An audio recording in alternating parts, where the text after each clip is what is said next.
හරි ඊළඟට කතා කරන්න තියෙන්නේ අපිට මේ ප්‍රශ්නෙට අදාළව ව්‍යවසායකත්ව ප්‍රවණතාවයක් වන අභ්‍යන්තර ව්‍යවසායකත්වය. හරිද?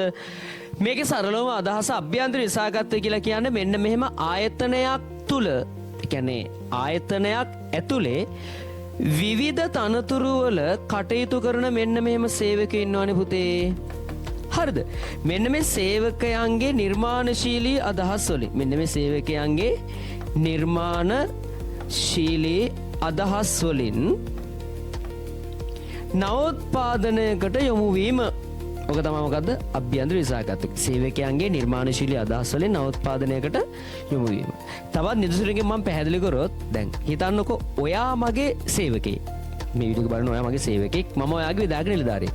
අපි දෙන්න කටයුතු කරන්නේ ජංගම දුරකථන නිෂ්පාදනය කරන ආයතනයක නම් ඔයා මට නිර්මාණශීලී අදහසක්, නවෝත්පාදන අදහසක් ඉදිරිපත් කරනවා ජංගම දුරකථනයක් පිළිබඳව. ඒ අදහස අපි ක්‍රියාත්මක කරලා නවෝත්පාදනයක්, අලුත් ජංගම දුරකථනයක් වෙළඳපොළට ඉදිරිපත් කරනවා. එතන උනේ මොකක්ද එහෙනම්? අභ්‍යන්තර ව්‍යවසායකත්වය. ඇයි එහෙම කියන්නේ? ඔයා මගේ ඇතුළේ ඉන්න සේවකයෙක්, ඔයාගේ නිර්මාණශීලී අදහසින් අපි අලුත් ජංගම දුරකථනයක් වෙළඳපොළට ඉදිරිපත් කරා. හරිද? ඔන්න ඕක තමයි අභ්‍යන්තර ව්‍යවසායකත්වය. ඔකට කියන්න පුළුවන් ලෝක ප්‍රකට කතාවක් නිදසුනක් තියෙනවා. සෝනි සමාගම හඳුන්වලා දුන්න PlayStation ගේම් කොන්සෝල් එක අභ්‍යන්තර ව්‍යවසායකත්වයේ ප්‍රතිඵලයක්. ඒක ඔයාලා අහලත් ඇති ඒ කතාව. ඇයි එහෙම කියන්නේ? සෝනි සමාගමේ ඉඳපු ඉංජිනේරුවෙක් වන කවුද? කෙන් කොඩරාගේ මහතාගේ නව සොයා ගැනීමක් තමා සෝනි PlayStation ගේම් කොන්සෝල් එක.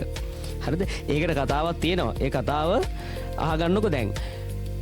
සෝනි සමාගමේ කොඩරාගේ මහත්තයා ගෙදර, ඒ කියන්නේ හැන්දෑව විඳිද්දී එයාගේ දුව වීඩියෝ ගේම් එකක් ප්ලේ කරනවා දකිනවා. හරිද? ඒ වීඩියෝ ගේම් එක ප්ලේ කරද්දී ඒකෙන් එන සද්දේ හරි ഘോഷාකාරී සද්දයක්. ඒක ඇනිමේෂන්ස් හරියට රන් වෙන්නේ නැහැ. එතකොට එයා එක දැක්කෙම නිකන් වැඩක් නැති ගානට වගේ. හරිද?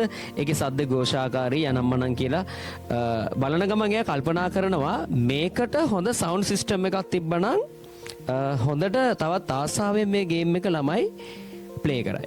හරිද?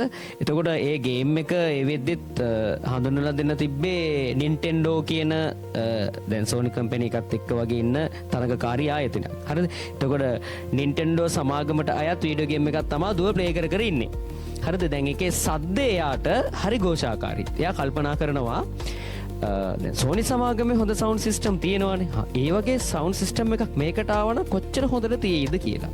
හැබැයි ඒ අදහස එයා Sony සමාගමට කියන්නේ නැහැ. හේතුව මොකද්ද? ඒ වෙද්දි Sony සමාගම ටීවී කැසට් ඔය ගොවි විදුලි උපකරණ ආදී තමයි හොඳටම නිෂ්පාදනය කර ඉඳියේ. වීඩියෝ ගේම් පැත්තට එයා නැඹුරුනේ නැහැ.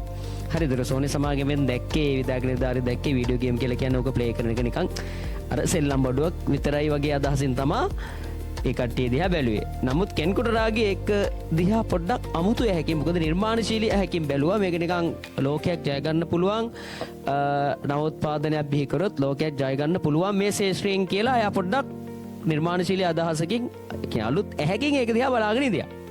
තේරුණාද? ඒ අලුත් ඇහෙන් ඒක දිහා බලාගෙන ඉඳිද්දී එයා දැක්කේ ඒකේ මොකද්ද? අඩුපාඩු විතරයි. මොකද්ද? ශබ්දය ඒක හරියන්නේ නැහැ කියන එක. ඊට පස්සේ මොකද කරේ මෙයා? කල්පනා කරලා දැන් මෙයා Sony සමාගමේ ඉංජිනේරුවරයෙක්නේ, තනියම ගෙදෙට්ට වෙලා හදනවා ඒ ගේම් එකට ගැලපෙන සවුන්ඩ් සිස්ටම් එකක් ඇතුළත් චුටි චිප් එකක්. ඒක හදලා මොකද කරන්නේ? Nintendo සමාගමට එයා ගිහිල්ලා ඒක හඳුන්වලා දෙනවා. ඕක කරේ Sony සමාගමට හොරෙන් ඈ. එයා දන්නේ නැහැ, දන්නද කරන්න දෙන්නෙත් නැහැ නේ. මොකද තරඟකාරී ආයතනයකට අපේ ඇතුලේ ආයතනෙ ඉඳන් මොකද උදව් කරන්න කියලා ප්‍රශ්නයක් එනවනේ නේද? හරිද? ඒ හින්දා Sony සමාගමට හොරෙන් මේ කරපු වැඩේ ටික දවසකින් මොකද උනේ? Sony සමාගමට ආරංචි වෙනවා. ආරංචි වුණෙන් පස්සේ මොකද උනේ? Sony සමාගම ඇතුළේ ඉඳන් වෙනස් සමාගමකට සහයෝගයක් දක්වව කියලා එයා රැකියාවෙන් ඉවත් කරන තැනටපත් වෙනවා. හැබැයි එවකට Sony සමාගමේ ඉඳපු විදායක නිලධාරී නොරියෝගා, හරිද? මොකද කරේ? එයාව රැකියාවෙන් අහක් කරන්නේ නැතුව එයත් එක්ක පොඩ්ඩක් සාකච්ඡා කරලා, දැන් හොඳ නිර්මාණශීලී අදහසක් තියෙන සේවකයන් ඉංජිනේරුවෙක් යහක් කරන්න. එතකොට අපරාධ වෙනවනේ. හරිද? එයා එහෙම හිතලා ඇත්ත එක්ක කතා කරලා ඔයා එහෙනම් Nintendo සමාගමත් එක්ක එකට එකතු වෙලා ඔය ශේෂ්ත්‍රයෙන් නවෝත්පාදනයක් බිහි කරන්න ඒක අපිට හොඳ වෙළඳපොළක් අල්ලගන්න පුළුවන් වෙයි කියලා අදහසක් දානවා. ඊට පස්සේ ඒ අදහසත් එක්ක තමා මොකද්ද කෙන් කුටරාගි කියන ඉංජිනේරුවරයයි අර Nintendo සමාගම එකට එකතු වෙලා PlayStation කියන ගේම් කොන්සෝල් එක හදන්න එකඟ උනේ. ඊට පස්සේ මොකද කරේ? ඒ කට්ටිය එකඟ වුණාන් පස්සේ Nintendo සමාගම ටිකක් හොර රහසෙම Sony සමාගමෙන් ගැලවිලා පිලිප් සමාගමත් එකට අත්වැල් බැඳගත්තා. දැන් මොකද උනේ? Sony සමාගම තනි වෙලා දැන් අර දෙන්න එකට එකතු වෙලා කටයුතු කරන්න යනවා. දැන් මේක Sony සමාගමට ලැජ්ජ සහගත වැඩක් නුනේ.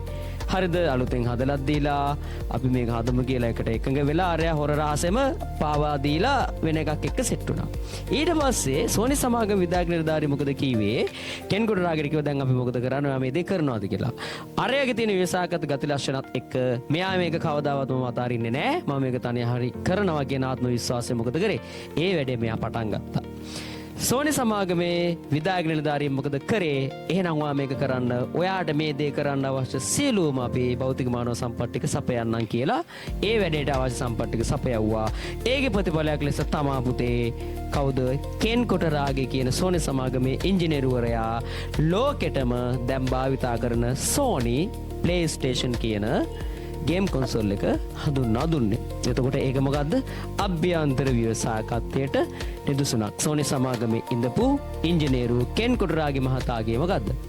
PlayStation ගේම් කොන්සෝල් එක. හරි. දැන් එන යමු ඊළඟ ප්‍රශ්නෙට. ඔන්න කතන්දරයකුත් කියවේ. මොකද දවසේ ඉන්නේ. හරි.